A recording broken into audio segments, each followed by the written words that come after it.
Hello kittens and welcome back to our channel Mindful Cats. So in last video we discussed about class 12 psychology syllabus, and in this video we are going to be discovering class 11 psychology syllabus.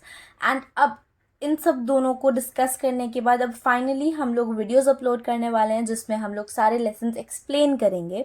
तो उसके लिए जो schedule है वो हमारी community post पे बहुत ही सून आएगा, नहीं तो आप हम लोग का टेलीग्राम चैनल ज्वाइन कर लीजिए जहाँ पे आपको सारे चैनल अपडेट्स एंड सब नोट्स के जो पीडीएफ्स हैं वो सब प्रोवाइडेड होंगे। So do join that. Now let's get in the video. So this is our course structure of class 11th session 2024 to 25.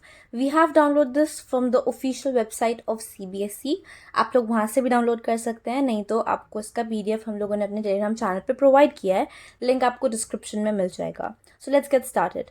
तो हम लोग का जो ये क्लास 11th का 2024 to 25 का कोर्स स्ट्रक्चर है, इसमें टोटल 8 हमारी यूनिट्स आएंगी। इसमें यूनिट 3 हमारी डिडक्टेड है एंड बाकी एंड की यूनिट डिडक्टेड है, बाकी सब यहाँ पर आ रहा है। So first unit is what is psychology, ये 11 मार्क्स की है। Methods of inquiry in psychology 13 marks की है। Human development 11 marks. Sensory attentional and perceptual processes 8 marks. Learning 9 marks. Memory 8 marks. Thinking 5 marks and motivation and emotion 5 marks.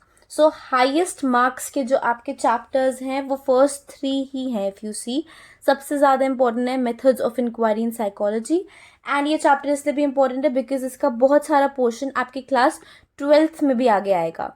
So this chapter is quite important. So now we know कि हमें कहाँ पे main focus करना है। So now let's study each unit in detail थोड़ा सा। So unit 1 what is psychology, इसमें हम लोग साइकोलॉजी का एकदम बेसिक पढ़ेंगे बिकॉज आप क्लास 11th में हैं। This is the very first time आपके पास साइकोलॉजी आया है। So we are introducing you to what is psychology. इसमें हम आपको psychology as a discipline, as a natural science and as a social science क्या होता है हम लोग पहले ये समझाएंगे। देन हम लोग माइंड एंड बिहेवियर को समझेंगे बिकॉज साइकोलॉजी वर्ड सुनते ही हमारे माइंड में क्या आता है, mind and behaviour. And then उसके बाद कुछ डिसिप्लिन्स होते हैं साइकोलॉजी के, साइकोलॉजी का एवोल्यूशन कैसे हुआ, उसका डेवलपमेंट इन इंडिया कैसे हुआ, साइकोलॉजी की कुछ ब्रांचेस होती हैं, कुछ अदर डिसिप्लिन एवरीडे लाइफ में हम उसको कैसे यूज़ करते हैं, हम ये पढ़ेंगे इस यूनिट में। So basically this is the introduction of psychology. Then in second unit we'll be seeing the methods of inquiry in psychology. Psychology में हम लोग माइंड और बिहेवियर को स्टडी कर रहे होते हैं, तो हम लोग को कुछ इंक्वायरी करनी होती है उस स्टडी को समझने के लिए। तो इस चैप्टर में हम वो मेथड्स देखेंगे कि हम इंक्वायरी कैसे करते हैं। तो उसके लिए हमारे पास कुछ गोल्स होंगे कि हम लोग साइकोलॉजी की इंक्वायरी करते क्यों हैं। देन उसके बाद नेचर क्या होती है, उसके बाद कुछ इंपॉर्टेंट मेथड्स हम पढ़ेंगे। ये मेथड्स इंपॉर्टेंट है बिकॉज ये क्लास 12th में भी आप देखेंगे कि आपको मिलेंगे ये। So we have to focus on these. देन हम लोग एनालिसिस कैसे करते हैं डेटा का, उसके भी 2 मेथड्स होते हैं। एंड देन कुछ लिमिटेशंस होती हैं साइकोलॉजिकल इंक्वायरी की, एंड कुछ एथिकल इश्यूज होते हैं। So we'll study that next in unit 4। Unit 3 deducted है, इसलिए we are jumping to unit 4 straight forward. Human development. Human development में डेवलपमेंट क्या होता है हम उसको पढ़ेंगे। उसके बाद क्या फैक्टर्स होते हैं जो इन्फ्लुएंस करते हैं डेवलपमेंट को, वो देखेंगे।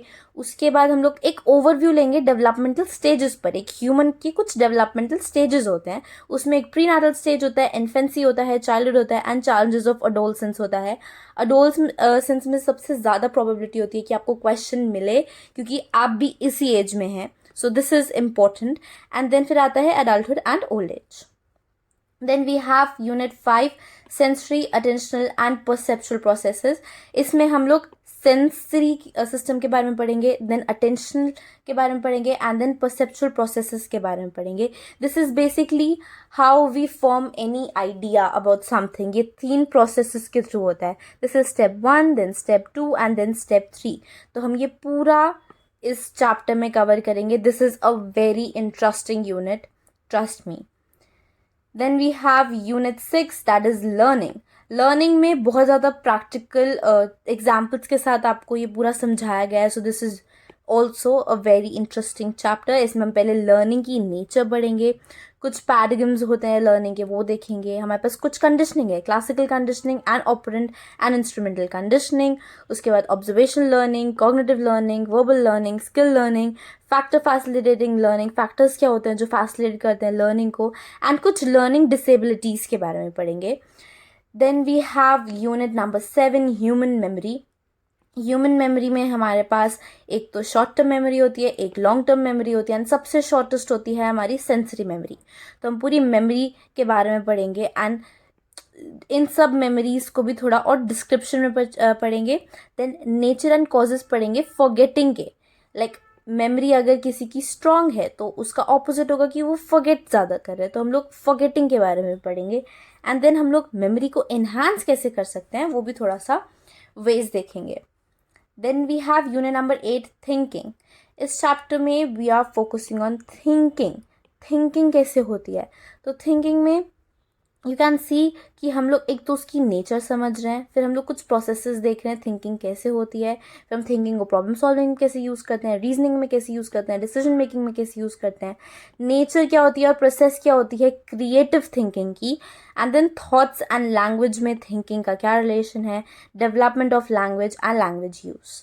Then we have unit number 9, motivation and emotion. इसमें हम लोग नेचर पढ़ेंगे मोटिवेशन की, टाइप्स ऑफ मोटिव्स हम पढ़ेंगे, biological motives and psychosocial motives. फिर मास्लो की hierarchy of needs, this is also very important. 12th में भी इसका काफ़ी अंडरस्टैंडिंग इंपॉर्टेंट है अगर आपको 12th स्ट्रॉन्ग करनी है तो। Nature of emotions, expression of emotions and managing negative emotions, enhancing positive emotions, ये सब हम लोग इस सब में पढ़ेंगे। And with this I like to tell you कि जो क्लास 11th का आपका जितना भी हमने ये सब कुछ देखा, ये सब चैप्टर्स आपका बेस फॉर्म कर रहे हैं आपकी 12th के लिए। सो इट्स वेरी इंपॉर्टेंट कि आप इन पे खास फोकस करें, you make your strong base, ताकि जो आपकी बिल्डिंग बनेगी, जो आपकी 12th की बिल्डिंग बनेगी वो स्ट्रॉन्ग होगी। इसलिए जस्ट फोकस ऑन आपकी 11th के सारे कॉन्सेप्ट्स, वरना क्लास 12th में आपको प्रॉब्लम फेस करने को मिल सकती है। देन हम लोग कुछ प्रैक्टिकल भी देख लेंगे। हम लोग इस चैनल पर आपको सिर्फ और सिर्फ थ्योरी के लिए प्रिपेयर नहीं करा रहे हैं, हम प्रैक्टिकल्स के लिए प्रिपेयर करा रहे हैं, बिकॉज इट होल्ड्स 30 मार्क्स। तो हम लोग उस पर भी काफ़ी फोकस करेंगे। प्रैक्टिकल में भी आपको फाइल बनानी होती है, एक एक्सपेरिमेंटल फाइल बनानी होती है जो कि 5 मार्क्स होल्ड करती है, एक प्रोजेक्ट फाइल बनानी होती है जो कि 5 मार्क्स होल्ड करती है। देन आपके वाइवा होते हैं, वाइवा के भी क्वेश्चन हम आपको यहाँ पे देंगे, that also holds 5 marks. And एक एक्सपेरिमेंट होता है जो कि आपको ऑन हैंड क्लिक कंडक्ट करना होता है एक्सपेरिमेंट। सो ये 15 मार्क्स का है, दिस इज़ वेरी इंपॉर्टेंट। हम लोग इस पे भी आपको सब कुछ डिटेल्स वगैरह बताएंगे कि आप ये कैसे कर सकते हैं अच्छे से एंड गुड मार्क्स स्कोर कर सकते हैं। देन हम लोग एक बार एक क्वेश्चन पेपर डिज़ाइन समझ लेते हैं, हमारे क्वेश्चन पेपर का डिज़ाइन कैसा होने वाला है। तो हमारा 35% as you can see remembering and understanding के बेस पर होगा कि लाइक हम लोग कितनी अच्छी हमारी मेमोरी है और हम लोग कितना अच्छे से समझ पा रहे हैं चीज़ों को। 45%, that is almost the half of the paper, वो एप्लीकेशन बेसिस पे, लाइक हम लोग को चीज़ें समझ आ रही हैं, हम उसको रियलिटी प्रैक्टिकल लाइफ में अप्लाई कैसे कर रहे हैं उसके बेसिस पर है। तो इस चीज़ में आपको हेल्प करने के लिए हम जो आपको एक्सप्लेनेशन देंगे उसमें जो हम आपको एग्जाम्पल्स देंगे, वो जो एग्जाम्पल्स हैं वो रियलिटी बेसिस पर हैं, जिससे आप अपना थॉट प्रोसेस यूज़ करें एंड उसको अप्लाई करें रियल लाइफ में, ताकि आपको ये 45% स्कोर करने में प्रॉब्लम ना हो। देन है comes formulating, analysing, evaluating and creating. ये 20% है इसमें आपका। इसमें आपको इन्फ्रेंसेस बनाने हैं एंड आपको एविडेंस फाइंड करने हैं to support your generalisations. Basically इसमें आपको एनालाइज करना है एंड आपको थोड़े इन्फ्रेंसेस अपने जो हैं वो बेस करने हैं। सो क्लास 11th वैसे बहुत ईजी है, क्लास 12th की साइकोलॉजी भी ईजी है, इट्स ऑल ईजी। बट अगर आप लोग कंसिस्टेंट हैं एंड अगर आप लोग सब चीज़ों को समझ के प्रैक्टिकल लाइफ में अपने उसको यूज़ कर रहे हैं, then it's very easy, you can score very good. So stay connected with us, we are helping you on every step, and thanks for watching.